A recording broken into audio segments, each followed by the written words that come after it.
Welcome back to DESCareers. I am so excited to bring another incredible guest. Today we are meeting with Nida Khan, who is the clinical dietitian at Neuropedia Children's Neuroscience Center here in Dubai in the United Arab Emirates. Welcome, Nida. How are you today? Thank you, Maria. Thank you for having me here, and I'm doing great. I'm so excited to be talking to you. I know that you're currently out of the UAE, so we're gonna jump right in. I don't want to lose you because of technology, but let's talk about right at the beginning. I know that you described your interests, your academic interests as a younger student. You really enjoyed the sciences, physiology and biochemistry, if we're going to be really specific.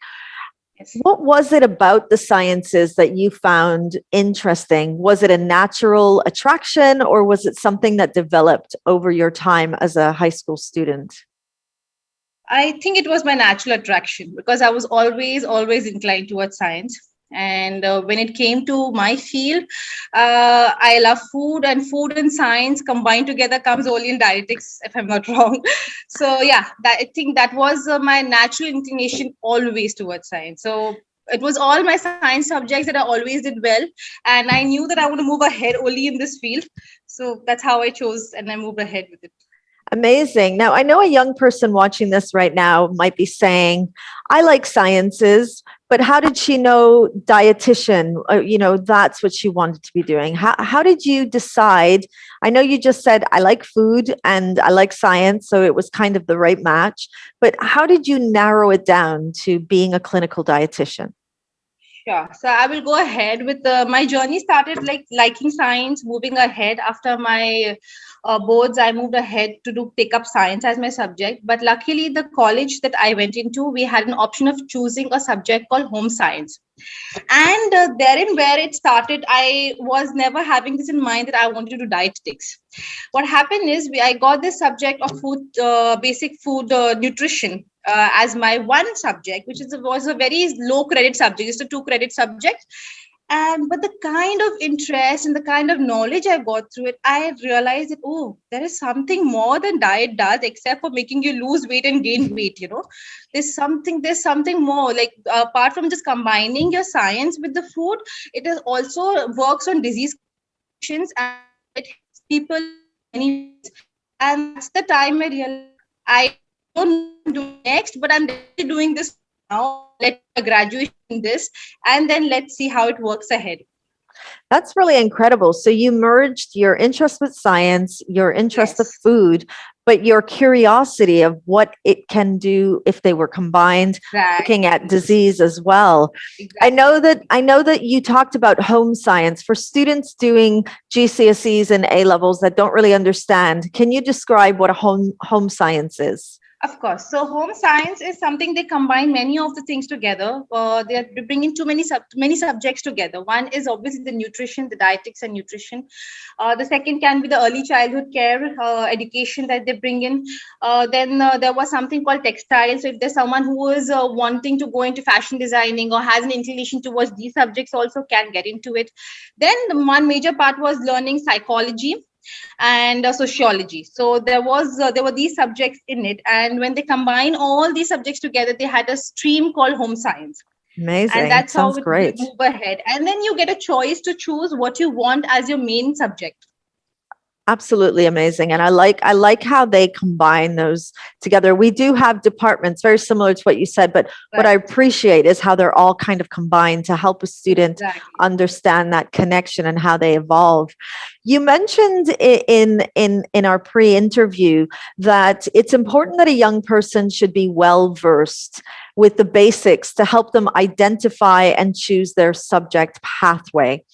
How would a young person become well versed? So, coming from the perspective of a young person, they take their GCSEs and then they select their A levels. And it's the constant, I want to choose subjects that I can do really well in. But how do they identify that, you know what, it's more than just the subject I'm learning? It's actually something I really enjoy and I can see myself using in the future. See, there are subjects which we study just for marks, just to clear and finish it. But there are subjects which you hold on to, right? You're not just studying for the marks or to just move out from one level to the next level, right? I think that is what one should identify at that point in time. So, if you ask from my perspective, for me, science and arts were two things, arts in a sense of painting and this.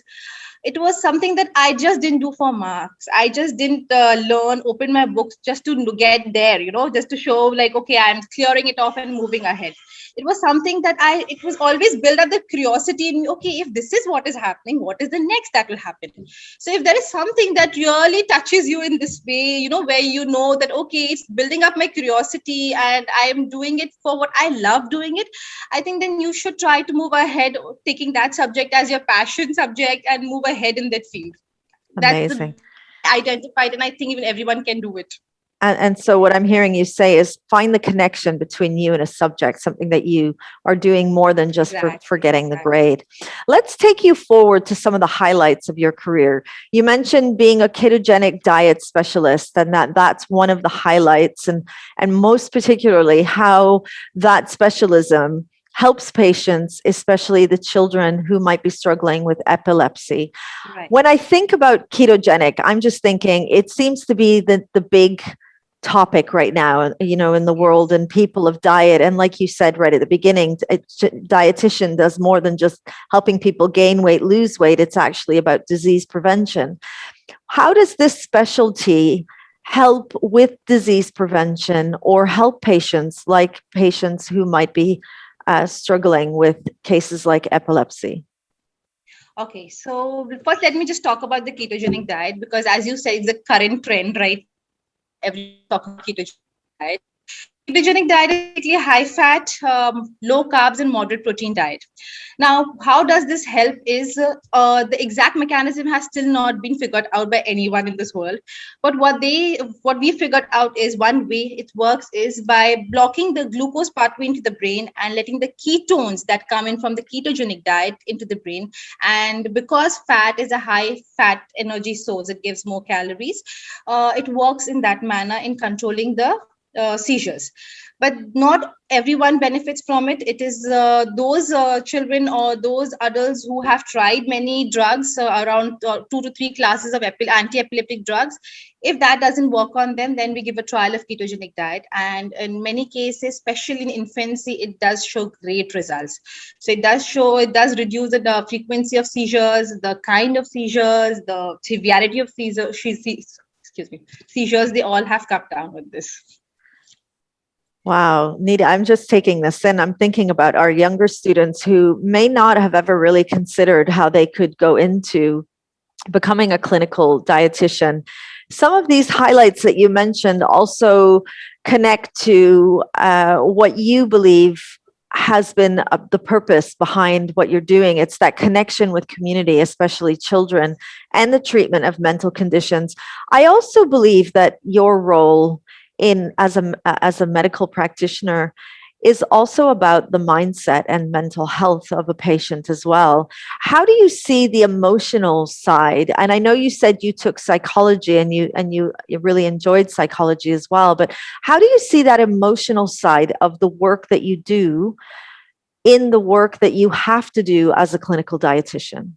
Right. So, as I said, see, food is one of the major reasons major ways we express our emotions, right?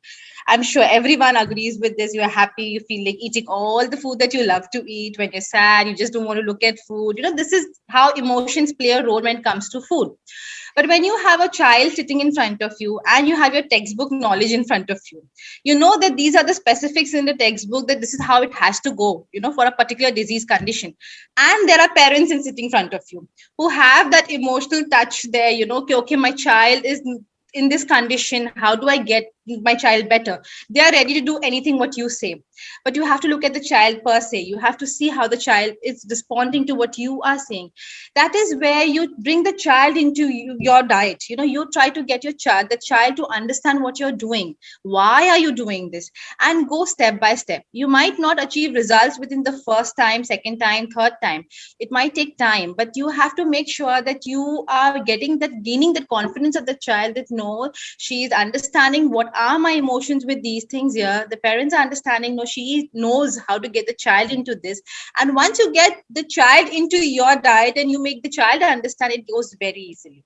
So if you have, the child is ready to accept what you're doing because you've gained that confidence there, then it's very easy going. It's not that tough then.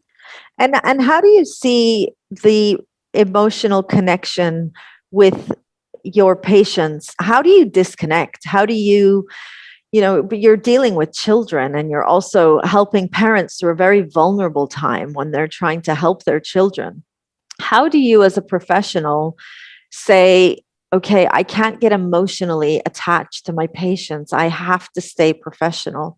That must be one of the most challenging parts of the work you do with children. Yes, it is. It is. So there are times when you have to take a call. You cannot say, okay, because the child doesn't want to do it or because the mom doesn't want to do it, you can't go ahead with it.